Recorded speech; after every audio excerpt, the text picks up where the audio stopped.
Who is the real God of this world? What I'm about to say is going to offend a lot of religious people, but this is just my opinion, so don't come at me.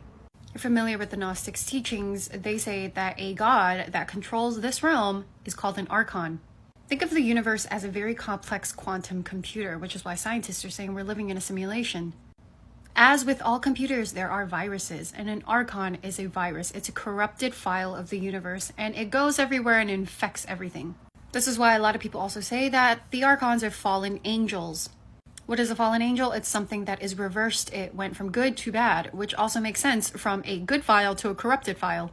A lot of people also speculate that archons took over many different universes and galaxies, and they infected reptilians and insectoids and other alien species as well, making their consciousness reversed and fallen. Now this archontic force has come to our universe, this realm. Along with this archontic force came the reptilians and the insectoids and all of the negative ET forces who unfortunately have been infected with this archon. And like a virus, it spreads and it wants to control everything. It's starting to control us. A lot of these ancient human civilizations have worshipped a dragon or serpent being, and I think this is the personification of the archon.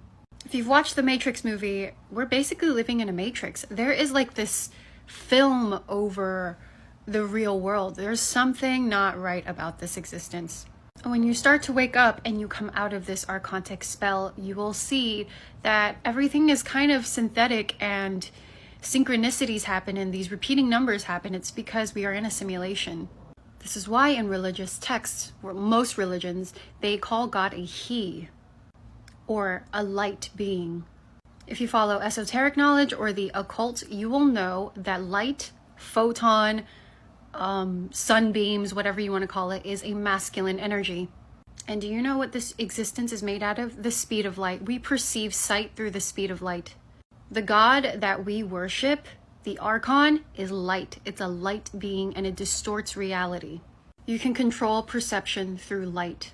Think of television, video games, the media, holograms. Again, this is why they call God a he, because light personified is masculine. Darkness personified is feminine. In my opinion, I believe we are all God. We are all connected to infinity, but the God that we worship as humans is a primordial God or a creator God. It's not the real God, because I feel like the real God is all of us and it doesn't have gender. Whereas in religious texts, they always say God is a he. People are slowly waking up to the fact that this reality is kind of weird. We're definitely living in a simulation, and I believe one day we will get out of this archontic mess.